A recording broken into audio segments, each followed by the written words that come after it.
미국의 트럼프 대통령이 이른바 질서 있는 정권 이양을 약속했습니다. 트럼프 대통령은 1월 7일 의회가 조 바이든 대통령 당선을 공식 인증하고 지지자들의 국회의사당 난입 사태 이후 자신의 트위터에 2분 41초짜리 동영상을 올리고 이같이 밝혔습니다. 트럼프 대통령은 이 영상을 통해서 의사당 난입 사태 관련 모든 미국인들처럼 나도 폭력, 무법, 대혼란에 대해서 격분하고 있다며 나는 즉시 국가경비대와 연방법 경찰을 배치해서 의사당을 구하고 침입자를 추방했다고 했습니다. 또 미국은 법과 질서의 국가이며 항상 그래야만 한다고 강조했습니다. 트럼프 대통령은 나의 선거운동은 선거 결과에 이의를 제기하기 위해 모든 합법적 수단들을 강력하게 추구해왔다며 나의 유일한 목표는 투표의 완전성을 보장하는 것이었다며 그렇게 함으로써 나는 미국 민주주의를 수호하기 위해 싸웠던 것이라고 했습니다.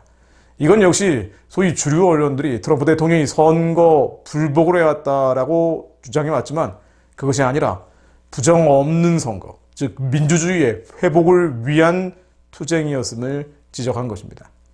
트럼프 대통령은 이제 의회가 그 결과를 승인했고 새로운 행정부가 1월 20일 출범할 것이라며 이제 나는 부드럽고 질서 정연하고 원활한 정권 교체를 보장하는 데 초점을 두고 있다고 했습니다. 또 지금 이 순간 치유와 화해를 미국은 요구하고 있다고 덧붙였습니다.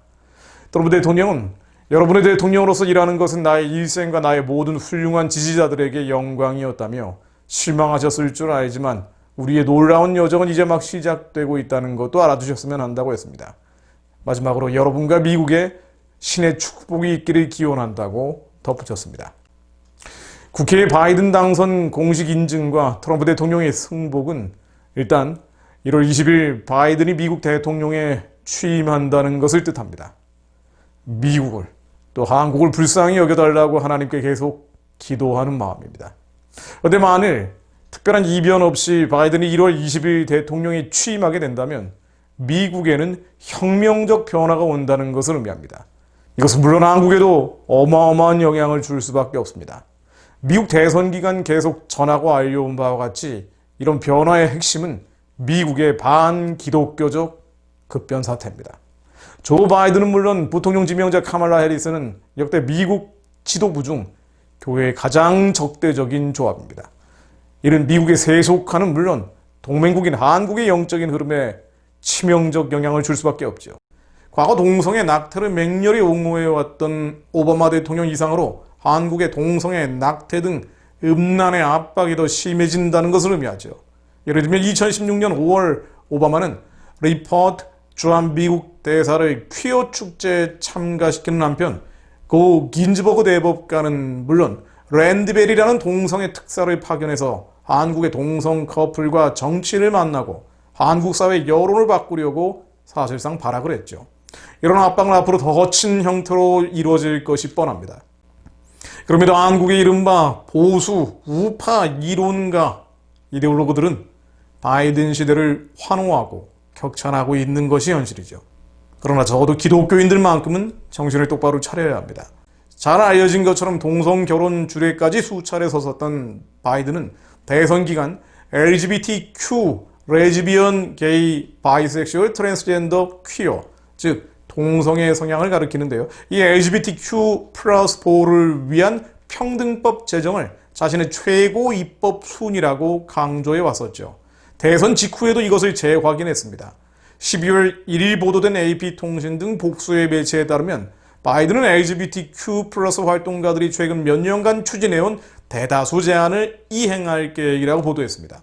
구체적인 내용은 트랜스젠더의 군대 입대를 허용하고 트랜스젠더의 군인 여성 전용 구역과 남성 전용 구역 사용 허용 등입니다.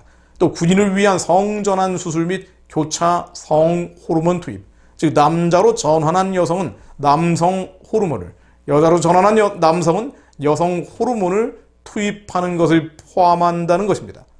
바이든 캠페인, 즉 바이든의 공식 웹사이트에는 이에 대한 더욱 자세한 내용이 소개되어 있습니다.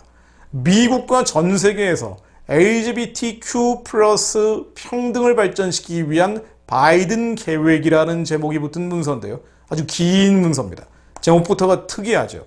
미국과 전 세계라는 수식어처럼 이 계획은 바이든의 소위 세계 전략이라고도 볼 수 있습니다. 세계를 어떻게 끌고 나갈 것인지에 대한 계획이죠. 이 문서는 이른바 평등법, Equality Act, 즉 포괄적 차별금지법 제정을 다짐하고 있습니다. 또 바이든은 이 문서에서 LGBTQ+ 가정을 차별하는 입양 및 위탁 보호기관에 대한 연방기금 지원을 금지한다는 계획도 제시하고 있습니다. 무슨 얘기냐면요.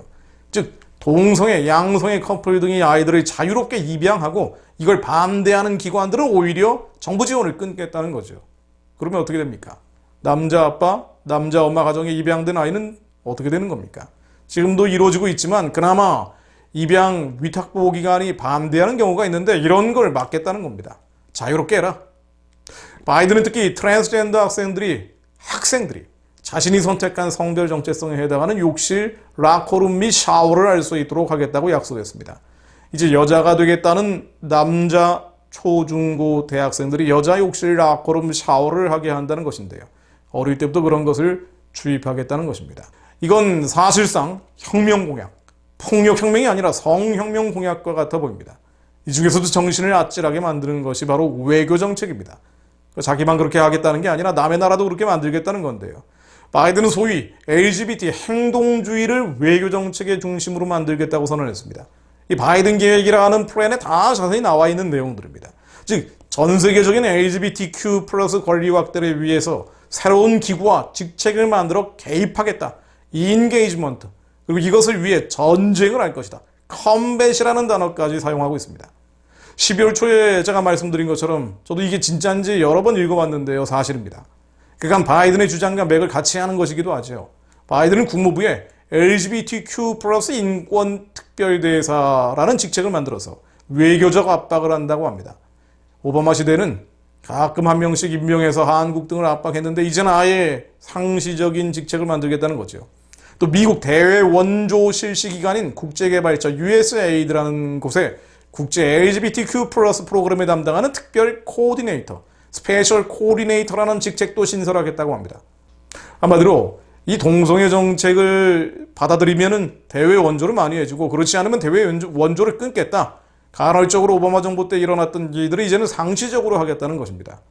그야말로 전 세계적인 동성애 확산을 불러올 것이 뻔합니다.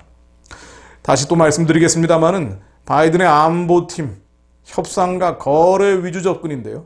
북한 문제 역시 북한 체제 붕괴가 아니라 북한 체제 유지와 존속 쪽에 힘을 싣게 될 것입니다. 더 큰 차원에서 중국 공산당의 유화적이고 중동 문제에 대해서 나이브한 접근법, 맨날 협상, 맨날 거래하겠다는 거죠. 이게 바이든의 외교팀 기본 전략 아닙니까?